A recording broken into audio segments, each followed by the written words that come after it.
Hello and welcome back to study time only. Study time only में आपका स्वागत है। आज है 19 मई 2020 और आज हम डिस्कस करने जा रहे हैं द हिंदू के सभी इंपॉर्टेंट न्यूज़ एंड एडिटोरियल को।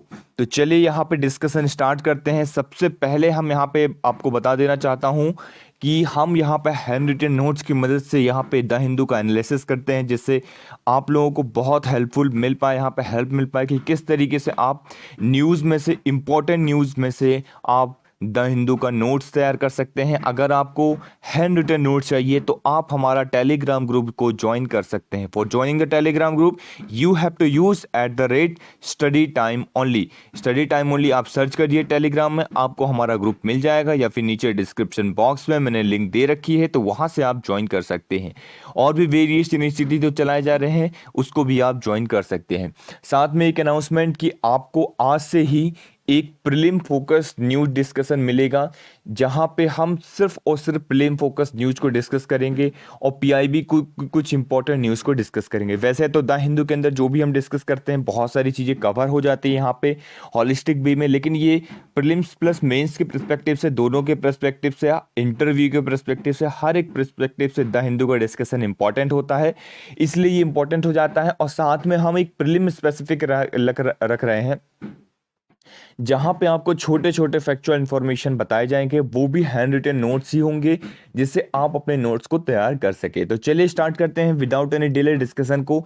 सबसे पहला आर्टिकल यहां पे आप देख रहे होंगे, India's virus tally crosses 1 lakh. तो इंडिया के अंदर अब 1 लाख से ज़्यादा कोरोना वायरस के केसेस निकल के सामने आए हैं, और इंडिया इस नंबर पर वर्ल्ड के अंदर, अगर आप ये चार्ट देखेंगे तो इसके अंदर आप देख पा रहे होंगे कि इंडिया अब 4th नंबर पे है।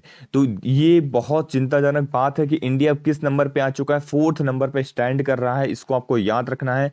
ये नंबर ऑफ केसेस कितनी स्पीड से बढ़ते हुए जा रहे हैं इंडिया के अंदर, और डबल हो रहे हैं 13.5 डेज में। यहाँ पे टाइम बताया गया है कि 13.5 डेज में केसेस हमारे यहाँ डबल हो रहे हैं। मतलब डबल होने के जो केसेस हैं वो बहुत ही तेजी से हैं। तो ये बहुत एक चिंताजनक बात है, और हमको भी इसमें भागीरथ प्ले करना है, एक रोल प्ले करना है, और घर में बने रहना है। आप लोग कोशिश करिए कि आप लोग घर पे रहिए और एजुकेशन को लेते रहिए, अपनी जो स्किल्स है उसको इन्हेंस करिए, कुछ ना कुछ नया सीखने की कोशिश करिए कि जब भी ये कोविड-19 हटे तो आप एक नया अवतार लेके आए।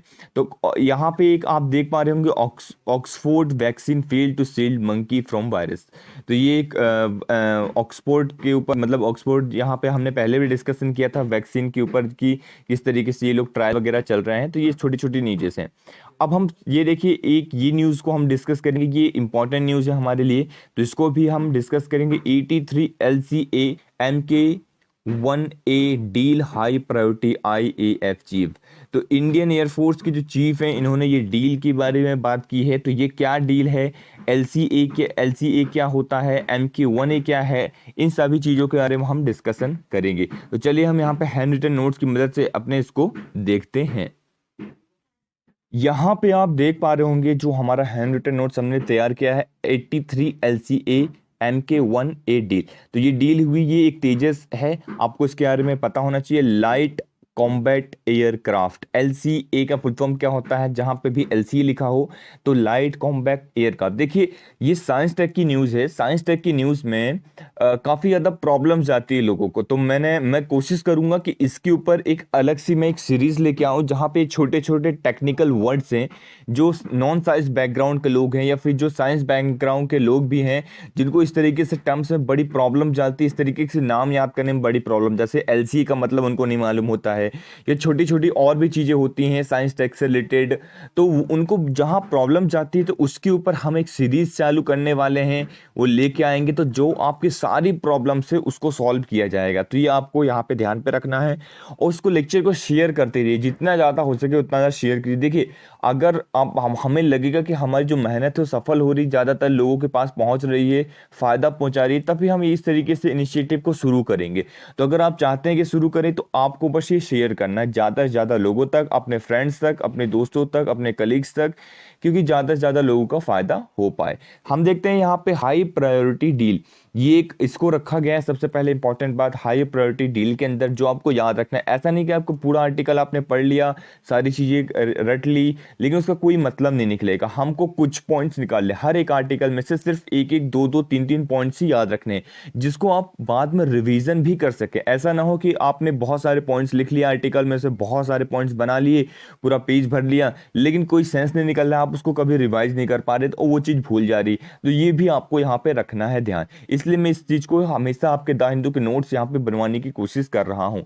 इसको किसके द्वारा डेवलप किया गया है, क्वेश्चन पूछा जाता है, हिंदुस्तान एरोनॉटिक्स लिमिटेड के द्वारा इसको डेवलप किया गया है। तो ये इन्फॉर्मेशन भी आपको याद रखना है। देखिए इसके यहाँ पे मेनली कई वर्जन है, तो दो वर्जन यहाँ पे इंपॉर्टेंट है, आपको याद रखना है। LCA-MK1, जहाँ पे भी LCA-MK1 होगा सिर्फ नाम, वो नेवल के लिए है, याद रखिएगा वो किसके लिए है, नेवल के लिए। और LCA-MK1A, जहां पे भी ए जुड़ जाता है, ए मींस एयरफोर्स, तो ये वो किसके लिए हो जाएगा, एयरफोर्स के लिए हो जाएगा। क्लियर हो रहा है पॉइंट ना आपको। LCA means what, light combat aircraft, मतलब है तो ये एयरक्राफ्ट, लेकिन अगर सिर्फ MK1 है तो MK1 किसके लिए है, नेवल के लिए है। क्लियर हुआ। और LCA लाइट कॉम्बैक्ट एयरक्राफ्ट है तो एयरक्राफ्ट, लेकिन MK1 ए आ जाता है, एयर जुड़ जाता है, मतलब किसके लिए हो जाता है, एयरक्राफ्ट के लिए। इसको कौन यूज करेगा, एयरक्राफ्ट। क्लियर हो रहा पॉइंट ना। हमने यहाँ पे डिटेल में डिस्कशन किया, जो जो इंपॉर्टेंट पॉइंट्स, बस उन्हीं पॉइंट्स को देखा। ऐसा नहीं कि आप फालतू के पॉइंट्स भी देख रहे हैं और उस इस तरह चीजें में लगे हुए हैं, तो इसलिए ये डिस्कशन आपके लिए इंपॉर्टेंट हो जाता है। The next article which we are going to discuss is in page number 6 of editorial section। तो editorial sections के ऊपर से हम जो कि important editorials हैं और editorials के अंदर जो important points हैं उनको निकाल के एक्सट्रैक्ट कर लिया है, उनको लिख लिया है हमने, उनके सारे हैंड रिटन नोट्स बना लिए हैं, उनसे हम यहाँ पे डिस्कस करेंगे। देखिए ये छोटा सा एक आर्टिकल है, यहाँ पर सिर्फ इतनी सी चीज़ बताई जा रही कि जो आत्मनिर्भर भारत अभियान है, एक फाइनल ट्रंच दिया गया इसमें, कोविड-19 के लिए रिलीफ पैकेज हमारे लिए निकल के आया है। तो यहाँ पे जो बात की जा रही है कि 20 लाख करोड़ को वो कितने % ऑफ GDP है और कहाँ कितना दिया जा रहा है, ये सारी चीज़ें इसके अंदर बात की जा रही हैं। तो ये जो हम पहले ही बहुत डिटेल में देख चुके हैं प्रीवियस लेक्चर्स के अंदर, प्रीवियस डिस्कशन के अंदर। साथ में यहाँ पे बात की जा रही है, एक सप्लाई होता है और एक डिमांड होता है। देखिए एक होता है सप्लाई साइड कि आप सप्लाई तो कर रहे हैं, देखिए आपने क्या कर दिया, आप मटेरियल की सप्लाई तो अच्छे से कर दिए, लेकिन उसकी डिमांड नहीं अराइज हो पा रही है। अब कोशिश करिए, आप अपना थोड़ा सा दिमाग लगाइए और ये क्वेश्चन को सॉल्व करने की कोशिश करिए कि डिमांड, अगर किसी भी इकोनॉमी के अंदर डिमांड अराइज नहीं हो रही है, डिमांड अगर स्लो हो रही है, नीचे जा रही है, उसका रीज़न क्या है। उसका सिंपल सा एक ही रीज़न है कि लोगों के पास पैसे की कमी है। मतलब लोगों के पास क्या हो रहा है, मनी कम आ रहे। जब उनके पास मनी कम होगा तो डिमांड भी कम करेंगे, वो कम में रहना सीख लेंगे। तो ये होता है डिमांड का। तो यहाँ पे बात की जा रही कि आपको सिर्फ सप्लाई नहीं बढ़ाना है। आप ऐसा नहीं कर रहे कि आप प्रोडक्ट की सप्लाई हर एक जगह कर दिए लेकिन डिमांड नहीं बढ़ेगी, तो उसका क्या सेंस निकलेगा। इसलिए डिमांड बढ़ाना बहुत जरूरी है। और डिमांड बढ़ाने के लिए क्या किया जाएगा, देखिए सिंपल सी चीज़ है। डिमांड बढ़ाने के लिए हमने पहले भी डिस्कस किया हुआ, क्या किया जाना चाहिए, गवर्नमेंट के द्वारा जैसे स्टिमुलस पैकेज वगैरह दिया गया, ये इंपॉर्टेंट हो जाता है। तो ये जो रोल है स्टिमुलस पैकेज का, आप यहाँ पे लिख सकते हैं कि डिमांड को इंक्रीज करने के लिए हमें स्टिमुलस पैकेज को लेके आना चाहिए। जैसे वेज इनकम सपोर्ट हो गया, वेज सपोर्ट हो गया, यहाँ पे बात की गई है। जो वेरियस इंपॉर्टेंट यहाँ पे बात की गई है, सारी चीज़ें हमने इसके अंदर इंक्लूड कर लिया गया। जैसे टैक्स के अंदर कटौती हो गई, आप टैक्स रेट को थोड़ा सा कम कर दीजिए कुछ टाइम के लिए, फिजिकल स्टिमुलस को लेके आइए, और इस तरीके से वेरियस सब्सिडीज वगैरह प्रोवाइड करवाइए, बिजनेस वगैरह रिलीफ पैकेज प्रोवाइड करवाइए। ये जब आप पैकेज प्रोवाइड करवाएंगे, मनरेगा वगैरह, MG नरेगा हो गया, 2/3 हो गया, ये सारी चीजें जब आप करेंगे तो क्या होगा, एक अल्टीमेटली आपको लोगों के पास पैसा देखता हुआ मिलेगा। और साथ में क्या देखने को मिलेगा कि डिमांड बढ़ेगी और सप्लाई भी बढ़ेगी। डिमांड और सप्लाई जब दोनों साथ एक साथ बढ़ेंगी तो क्या होगा, हमारी इकोनॉमी आगे बढ़ेगी। Next article which we are going to discuss is in page number 6, और ये भी एडिटोरियल सेक्शन है, social distancing from the powerless. देखिए इसके अंदर बहुत सारी बातें की गई हैं, लेकिन सभी बातें हमारे लिए इंपॉर्टेंट नहीं है। यहाँ पर रूल बताया गया है, कोविड-19 ये क्या है, क्या सारी चीज़ें वीडियो कॉन्फ्रेंसिंग के थ्रू हो रहा है, ये इतनी ज़्यादा इंपॉर्टेंट नहीं है, ना आपको इसको मेंशन करना है अपने आर्टिकल्स के अंदर। इसके अंदर हम देखेंगे मेनली जो इंपॉर्टेंट हो जाता है, एक केस दिया गया है ADM जबलपुर का केस। तो ये केस हम देखेंगे, ये सुप्रीम कोर्ट का जो केस, सॉरी हाई कोर्ट का एडीएम जबलपुर जो केस है, इस केस के बारे में हम इंपॉर्टेंट हो जाता है तो इसके बारे में हम डिटेल में डिस्कशन करेंगे। क्या केस था, कैसे निकल के आया, वो सारी चीजें हम इसके अंदर डिस्कस करेंगे। तो चलिए स्टार्ट करते हैं। देखिए आप यहाँ पे देख पा रहे होंगे एडीएम जबलपुर वर्सेस शिवकांत शुक्ला 1976 का ये केस है। क्लियर हो गया आपको? 1976। अब देखिए यहाँ पे जो केस की बात करी जा रही है, मेनली दो पॉइंट्स के ऊपर यहाँ पे डिस्कशन किया जाएगा। एक रूल ऑफ लॉ के ऊपर डिस्कशन किया जाएगा और एक हेबियस कॉर्पस के ऊपर डिस्कशन किया जाएगा। तो दोनों को आपको याद रखना है। एक मीसा जो एक्ट है, मीसा के बारे में आपको पता होना चाहिए। मीसा क्या होता है? Maintenance of internal security act. Internal security को मेंटेन रखने के लिए maintenance of internal security act लेके आया गया था। क्लियर हो गया?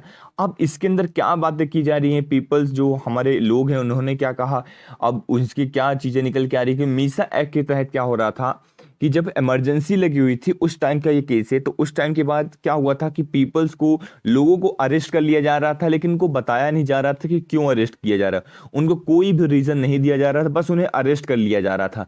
तो एक बड़ी प्रॉब्लम निकल के आ रही थी कि यार सबको अरेस्ट कर लिया जा रहा है बिना बताए क्या है। तो यहाँ पे फिर एक रिट जाता है, मतलब सुप्रीम कोर्ट का, मतलब हाई कोर्ट के अंदर under article 226 high court writ issue करता है। हाई कोर्ट के अंदर आप डायरेक्टली पहुंच सकते हैं अगर आपका फंडामेंटल राइट का उल्लंघन होता है, आपका फंडामेंटल राइट्स वायलेशन होते हैं। तो क्लियर हो रहा है पॉइंट? अगर आपका फंडामेंटल राइट वायलेशन हो रहा है तो हाई कोर्ट में आप किस आर्टिकल के तहत जा सकते हैं? 226 के तहत। सुप्रीम कोर्ट में किस आर्टिकल के तहत जा सकते हैं? Under the article 32 of the constitution. तो 32 के अंदर आप सुप्रीम कोर्ट में जा सकते हैं डायरेक्टली, और सुप्रीम हाई कोर्ट के अंदर आप अंडर आर्टिकल 226 के अंदर जा सकते हैं। तो हाई कोर्ट ने क्या किया, वेरियस हाई कोर्ट्स ने, हाई कोर्ट 1 2 3 4 जो अलग अलग डिस्ट्रिक्ट, अलग अलग स्टेट के हाई कोर्ट है, उन सब ने हेबियस कॉर्पस एक रिलीज की। अब हेबियस कॉर्पस एक रिट होती है, आप सभी लोगों को पता है ये क्या होती है, एक रिट। रिट कितने टाइप्स की होती है कमेंट सेक्शन में लिखना है आपको, कितने टाइप्स के रिट होती है उन सभी के नाम आपको लिखना है। देखिए दो के नाम तो यहाँ पे हमने बता दिया, एक हेबियस कॉर्पस और एक होता है सिट्रॉइड। तो ये आपको पता होना चाहिए। तो सुप्रीम कोर्ट ने सिसरोरी जो है यहाँ पे ऑर्डर किया। देखिए ये एक इंग्लिश वर्ड नहीं है तो इसका प्रोनाउंसिएशन अलग अलग हो सकता है, मे बी डिफर हो सकता है। तो सुप्रीम कोर्ट ने यहाँ पे ये इशू किया। अब ये जो इशू किया जाता है ये किसके लिए इशू किया जाता है? जुडिशियल, क्वासी जुडिशियल, एडमिनिस्ट्रेटिव और अथॉरिटीज के लिए। ये सभी अथॉरिटीज के लिए किया जाता है कि सपोज इनके ऊपर कोई भी केसेस जो है पेंडिंग है, हाई कोर्ट के अंदर कोई भी केसेस पेंडिंग है, इस तरीके से कोई भी केसेस कहीं पे भी जुडिशियल में पेंडिंग है, तो ये सुप्रीम कोर्ट अपने से नीचे लेवल के कोर्ट्स को यहाँ पे रिट इशू करता है और वो बोलता है कि आप कैसा केस लेके आइए हमारे पास, हम इस केस को देखेंगे। क्लियर हो गया पॉइंट? अब देखिए सुप्रीम कोर्ट ने क्या किया, 5 जज की बेंच बनाई, यहाँ पे 5 जजेस बेंच यहाँ पे तैयार की, बनाई यहाँ पे कॉन्स्टिट्यूट की। इसके चैलेंजेस क्या क्या निकल के आ रहे थे, क्या क्या इसके अंदर प्रॉब्लम्स निकल के आ रही थी? यहाँ पे प्रॉब्लम्स निकल के आ रही थी कि ये रूल ऑफ लॉ को लेके चल रहा है या नहीं चल रहा है, आर्टिकल 21 का उल्लंघन हो रहा है कि नहीं हो रहा है, और क्या इसको आर्टिकल 21 के तहत उल्लंघन माना जाना चाहिए या आर्टिकल 21 कर देना चाहिए सस्पेंड। आर्टिकल 359 के तहत, 359 आपको सबको पता है कि इमरजेंसी के अंदर जो है सस्पेंशन ऑफ आर्टिकल्स हो जाते हैं, सस्पेंशन ऑफ फंडामेंटल राइट। तो फंडामेंटल राइट्स, हमारे कुछ फंडामेंटल राइट्स वहां पे हट जाते हैं। तो यहाँ पे पूछा जा रहा था, एक चैलेंज निकल के आ रहा था सामने कि क्या आर्टिकल 21 भी सस्पेंड हो जाएगा under article 359 of the constitution? क्या इमरजेंसी के टाइम पे हमारे फंडामेंटल राइट्स भी हमसे छीन लिए जाएंगे? क्या हमसे हमारे जीने का अधिकार जो कि हमें under article 21 of the constitution दिया गया है, क्या उसे छीन लिया जाएगा? ये बहुत सारे प्रश्न ऐसे निकल के आ रहे थे। हम आगे चलते हैं और देखते हैं इन सभी प्रश्नों का उत्तर। अब यहां पे आप देखेंगे सुप्रीम कोर्ट आता है। सुप्रीम कोर्ट ने क्या किया, रूल ऑफ लॉ, उन्होंने बताया कि कोई भी लॉ अगर रूल्स के तरीके से बनाया गया हो, रूल ऑफ लॉ को फॉलो कर रहा है, तो यस वो आपका fundamental right, that means under article 21 आपका जीने का अधिकार भी छीन सकता है। देखिए सुप्रीम कोर्ट ने कितनी बड़ी जजमेंट कर दी कि आपका जीने का अधिकार भी छीन सकता है क्या। लेकिन वहीं पे गवर्नमेंट चेंज होती है और फिर आते हैं हमारे मोरारजी देसाई जी। तो मोरारजी देसाई जी की गवर्नमेंट आती है जनता पार्टी 1978, जनता पार्टी की 1978 की गवर्नमेंट आती है, मोरारजी देसाई जी की गवर्नमेंट रहती है ये। अब ये लेके आते हैं कॉन्स्टिट्यूशन के अंदर एक बहुत बड़ा बदलाव, जिसे कहते हैं हम 44th कॉन्स्टिट्यूशनल अमेंडमेंट एक्ट 1978। बहुत ज़्यादा इंपॉर्टेंट एक्ट है ये, बहुत ही ज़्यादा इंपॉर्टेंट एक्ट है जिसको आपको याद रखना है। इसके अंदर क्या कहा कहते हैं, ये कहते हैं अंडर द आर्टिकल 359, 359 आर्टिकल के अंदर, 359 के अंदर आप ये दो आर्टिकल को नहीं छेड़ सकते हैं। कभी भी आप इमरजेंसी लगाइए, देखिए इमरजेंसी की बात होता है, इमरजेंसी के अंदर आप सोच लीजिए अगर आपके फंडामेंटल राइट का हनन हो रहा है, सिंपल चीज है, फंडामेंटल राइट के अंदर जो कि मोस्ट इंपॉर्टेंट आर्टिकल है, आर्टिकल 21 का हनन हो रहा है, तो एक बहुत बड़ी बात है, आपका जीने का अधिकार ही छीन लिया जाएगा। तो यहां पर इन्होंने बोला कि under the article 359 of the constitution आपका आर्टिकल 20 और आपका आर्टिकल 21 ये दोनों नहीं लिया जा सकता है। आपका किसी भी हालत में इसको सस्पेंड नहीं किया जा सकता है। किसी भी इमरजेंसी की कंडीशन में आपसे ये दो आर्टिकल नहीं लिए जा सकते हैं, ये यहाँ पे बताया गया है, और जो कि बहुत इंपॉर्टेंट अमेंडमेंट हो जाता है हमारे कॉन्स्टिट्यूशन के हिसाब से, बहुत ज़्यादा इंपॉर्टेंट अमेंडमेंट हो जाता है। तो ये सारी चीज़ें हमने डिस्कस करी बैकग्राउंड से डिटेल में। The next article which we are going to discuss is in page number 7, और ये भी हमारा एडिटोरियल सेक्शन का एक पार्ट है। यहां पे हम डिस्कस करेंगे प्रिपेयरिंग फॉर सेंडेमिक। क्या होता है सेंडेमिक, क्या होता है पेंडेमिक, ये सारी चीजें क्या होती हैं, यहां पे मैं आपको यहां पे बताऊंगा, एक चार्ट की मदद से बताऊंगा यहां पे। इससे पहले कि हम सेंडेमिक देखें कि क्या होता है सेंडेमिक, मैं आपको कुछ अलग से जो 2-3 टर्म्स है उसको मैं डिस्कस करना चाहता हूं। यहाँ पे एंडेमिक क्या होता है, एपिडेमिक क्या होता है और पेंडेमिक क्या होता है। देखिए तीनों टर्म्स बहुत इंपॉर्टेंट हो जाते हैं, इन तीनों के बारे में हम डिटेल में डिस्कशन करेंगे, और एक आपको एक ओवरव्यू मिल जाएगा, यहाँ से एक एग्जाम्पल मिल जाएगा सारी चीज़ों का कि आप किस तरीके से सारी चीज़ों में डिफ्रेंशिएट कर सकते हैं। एंडेमिक क्या होता है, जनरली जो होता है ये किसी स्पेसिफिक एरिया में होता है, किसी एरिया स्पेसिफिक होता है, स्थानीय होता है, और ये जब किसी सीजनल और किसी अराउंड किसी एक साल के अंदर चलता रहता है, मतलब सालों साल ये चलता रहता है। सपोज ये किसी एरिया के अंदर हो, जैसे यूके के अंदर हुआ, वर्ल्ड के अंदर नहीं कि पूरे वर्ल्ड में घूम रहा है। चिकन पॉक्स एक पर्टिकुलर सीजन में एक होता है यूके के अंदर, अफ्रीका के अंदर मलेरिया वगैरह एक पर्टिकुलर सीजन के अंदर बहुत तेजी से बढ़ा। तो ये एक कुछ इसके एग्जाम्पल्स हैं जो आप लिख सकते हैं, मेंशन सकते हैं। तो एंडेमिक का मतलब समझ गया होगा, ऐसी डिसीज जो हो रही हैं वो किसी पर्टिकुलर एरिया के अंदर, किसी पर्टिकुलर एरिया स्पेसिफिक के अंदर, किसी पर्टिकुलर ऑल टाइम के अंदर ये चीज होती है, किसी सीजन किसी ईयर इसके अंदर होती है, इसे हम क्या कहते हैं, एंडेमिक डिसीज कहते हैं। क्लियर हो गया एंडेमिक डिसीज क्या होता है। एपिडेमिक डिसीज क्या होता है, सिंपल सी चीज, जब नंबर ऑफ केसेस, जब केसेस जो आप कह रहे हैं उसके केसेस क्या होने लगे, एकदम से बढ़ने लगे और फिर घट आए, फिर एकदम से बढ़ने लगे फिर घट आए, तो ये जो कंडीशन होती है इसे हम कहते हैं एपिडेमिक डिसीज। क्लियर हो रहा है पॉइंट जो मैं कह रहा हूं। एपिडेमिक डिसीज क्या होती है, उसका मतलब ये होता है कि जो नंबर ऑफ केसेस है वो एकदम से बढ़ और घट रहे हों, तो उसे हम कहते हैं एपिडेमिक डिसीज। अब यहां पे एक फ्लो चार्ट, मतलब एक फ्लो चार्ट नहीं कह सकते, आप ग्राफ की मदद से एक आप यहां पे समझाने की कोशिश करिए। मैंने यहां पे केस बताए हैं और ईयर, किस तरीके से ये केसेस बढ़े फिर एकदम से घट गए, फिर एकदम से कितनी तेजी से बढ़े और फिर घट गए, फिर ये मतलब एक तरीके से फ्लक्चुएट होते हुए चल रहे हैं, तो इसे हम कह सकते हैं एपिडेमिक डिसीज। क्लियर हो गया पॉइंट। अब हम पहुंचते हैं पेंडेमिक डिसीज की ओर। जैसे कि आप सभी लोग जानते हैं कोविड-19, आप कई टाइम से सुन रहे हैं कोविड-19 is a pandemic pandemic pandemic pandemic. ये सर पेंडेमिक क्या होता है, जब कोई भी एपिडेमिक टाइप, सपोज ये एपिडेमिक का एक टाइप है, ये जो है पेंडेमिक क्या है, it's a type of epidemic. तो जब भी एपिडेमिक डिसीज, क्लियर रखिएगा, कोई भी एपिडेमिक डिसीज जो है ऑल अराउंड द वर्ल्ड हो जाती है, किसी वर्ल्ड के अंदर, मतलब वर्ल्ड पूरी दुनिया के अंदर बिल्कुल फैल जाती है, तो उसे हम पेंडेमिक कह देते हैं, पेंडेमिक डिसीज का दर्जा दे देते हैं। क्लियर हो गया पॉइंट। आगे चलते हैं, यहां पे आप देख पा रहे होंगे जिसकी अब मैं बात कर रहा हूं, सिंडेमिक। सिंडेमिक क्या होता है, सिंडेमिक एक इंपॉर्टेंट वर्ड्स है जिसको आपको समझना होगा, क्योंकि इस तरीके से कंडीशन अराइज हो रही है रिसेंटली। देखिए, एपिडेमिक 1, एपिडेमिक 2, एपिडेमिक 3। अब मैंने आपसे बताया था एपिडेमिक क्या होता है। तो एपिडेमिक 1 मतलब कोई एक डिसीज के ऊपर एपिडेमिक चल रहा है, कोई दूसरी डिसीज का फिर एपिडेमिक चल रहा है, किसी और एरिया के अंदर किसी तीसरी डिसीज का किसी और एरिया के अंदर तीसरा एपिडेमिक चल रहा है। तो जब इस तरीके से कंडीशन अराइज होती है और डिजीजेस का बर्डन बहुत तेजी से इंक्रीज हो जाता है। देखिए यहाँ पे बहुत अच्छे से मैंने बताया हुआ, देखिए ये जो है आपके आंसर राइटिंग में एक चार चांद लगा देगा एक तरीके से। जब सोचिए आप कि इस तरीके के केसेस में बहुत सारे लोग फ्लो चार्ट का का यूज करते हैं और बहुत सारे लोग के ग्राफ वगैरह सर। तो लेकिन जो इस तरीके से आपको ग्राफ बनाना है, मैंने यहाँ पे बना के दिखाया, तो ये बहुत कम लोग यूज करते हैं।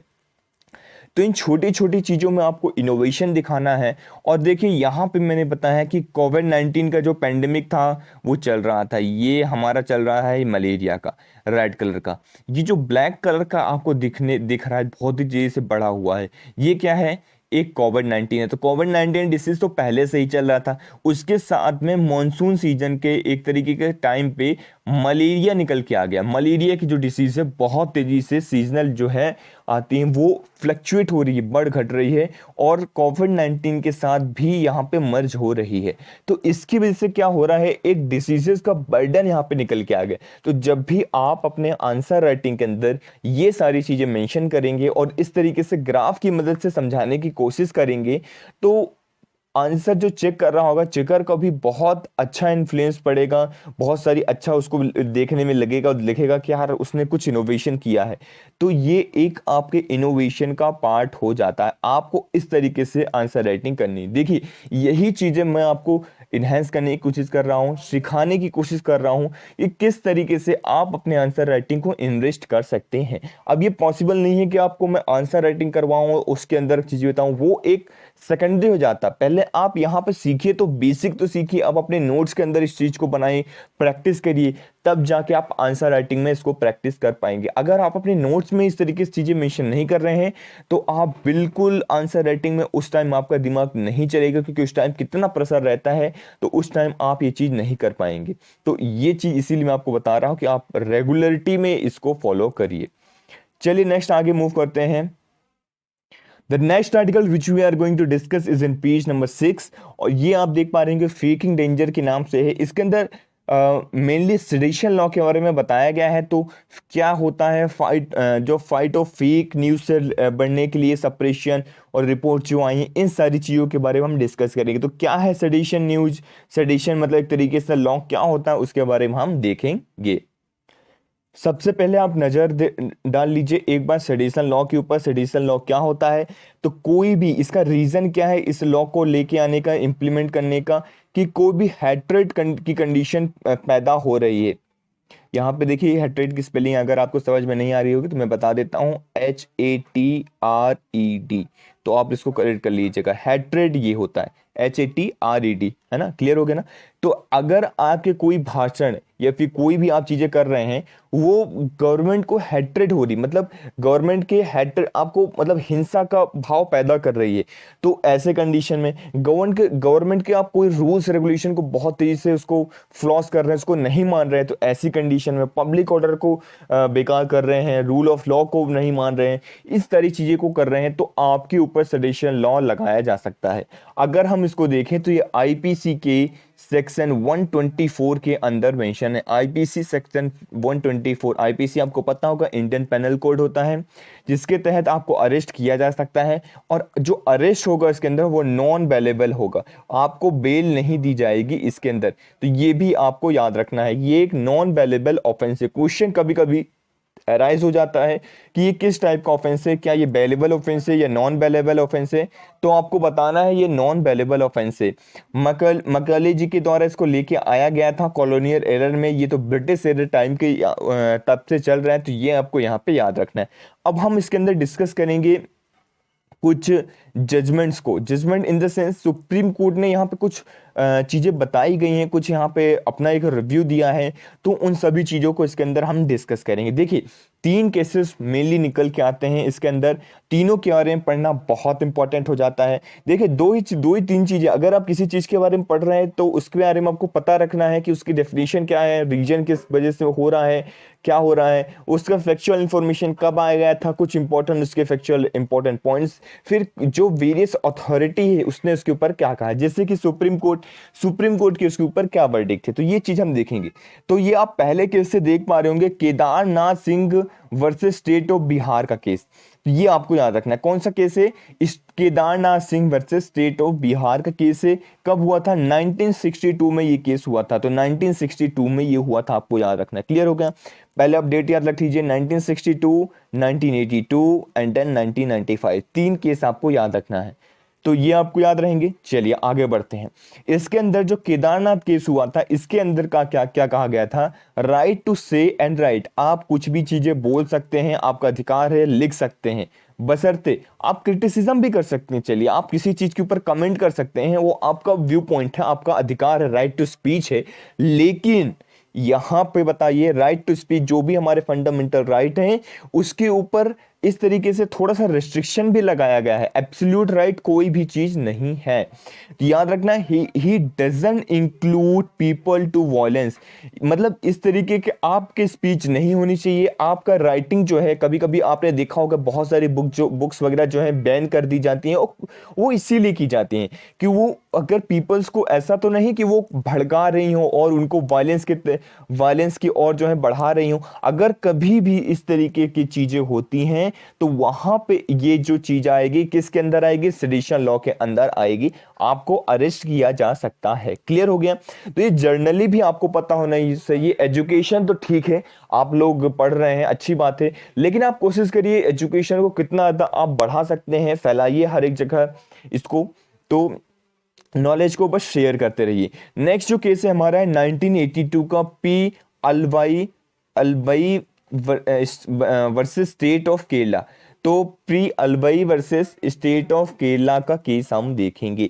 इसके अंदर क्या बताया गया, स्लोगन रिंग, अगर कोई स्लोगन वगैरह पढ़ रहा है, यहाँ पे स्लोगन वगैरह कर रहा है, क्रिटिसाइजिंग कर रहा है किसी पार्लियामेंट को, जुडिशियल को, तो वो किसके अंदर नहीं आता, यहाँ पे बताया गया he doesn't come under the sedition, तो ये सेडिशन के अंदर नहीं आता है।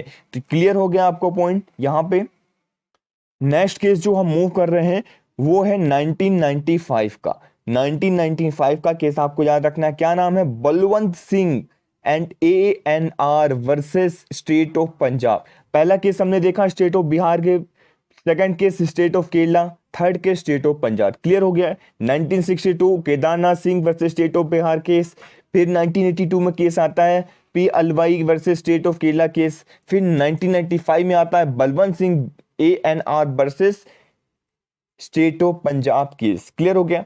तो कोई भी स्लोगन राइज हो रहा है, जैसे कि किसी ने अगर कह दिया खालिस्तान जिंदाबाद या पाकिस्तान को जिंदाबाद का नारा लगा दिया, लेकिन अलग ये कोने में खड़े होकर अपने छत पे लगा दिया, इस तरीके से कर रहा है, तो अगर उसका कोई पब्लिक में रिएक्शन नहीं हो रहा है, कि पब्लिक उससे भड़क नहीं रही है, उत्तेजित नहीं हो रही है, तो वो सेडिशन लॉ के अंदर नहीं आता है। क्लियर हो गया पॉइंट। लेकिन मतलब ऐसा कि किसी ने कर दिया और किसी ने रिकॉर्ड करके वो डाल दिया और दिखा दिया कि उसके ऊपर सेडिशन लॉ लगा दिया जाए, तो ऐसा नहीं होता है। लेकिन अगर उसका जो उसने जो कहा है उसकी वजह से कुछ लोग उत्तेजित हो रहे हैं और वो बिल्कुल भड़काऊ ऐसा टाइप का उनका स्लोगन है, वो नारेबाजी है, तो वो जरूर फिर ये सेडिशन लॉ के अंदर आएगी। क्लियर हो गया। यहाँ पे ये तीनों केसेस बहुत इंपॉर्टेंट हो जाते हैं, जो कि आपको याद रखने हैं। देखिए बहुत ज्यादा इंपॉर्टेंट ये केसेस हो जाते हैं, इसीलिए हमने इसको डिटेल में डिस्कशन किया। तो द हिंदू का यही सारे इंपॉर्टेंट आर्टिकल्स थे, इंपॉर्टेंट जो भी न्यूज़ थी हमने आज डिस्कस की। देखिए बहुत सारी न्यूज़ होती है, ऐसा नहीं है कि द हिंदू सिर्फ एग्जाम की पर्सपेक्टिव से बनाया जाता है और प्रिंट होता है, ये नॉर्मल पीपल भी इसको पढ़ते हैं। तो इसको आपको याद रखना होगा कि हमको अपना टाइम बचाना है, वही चीज़ों को पढ़ना है जो हमारे एग्जाम के लिए इंपॉर्टेंट है, और आपको तैयार करते हुए चलना है। अगर फिर भी आपको प्रॉब्लम जा रही है तो ये आप PDF और PPT हमारे टेलीग्राम ग्रुप से डाउनलोड कर सकते हैं। सो कैसा, और इसको बस तैयार करिए। एक हम और लेके आने वाले इनिशिएटिव जिसका नाम है पीआईबी और प्रीलिम फोकस न्यूज डिस्कशन रहेगा, वन लाइनर फैक्ट। तो एक लाइन, एक एक दो दो लाइन के अंदर हम चीजों को डिस्कस करेंगे जो कि आप इंपॉर्टेंट है, और सभी जो छोटे छोटे स्टेट पीसीएस जैसे एग्जामिनेशन है उन सभी के लिए इंपॉर्टेंट हो जाता है। तो और उसका ऐसा नहीं कि मेंस के लिए नहीं है, मेंस में भी उसके पॉइंट्स आप लिख सकते हैं, इंपॉर्टेंट है। तो वही सारी चीजें, और आप लोगों का साथ रहेगा तो जरूर हम यहाँ पे बहुत सारे इस तरीके से इनिशिएटिव लेके आएंगे। Thank you very much for the discussion.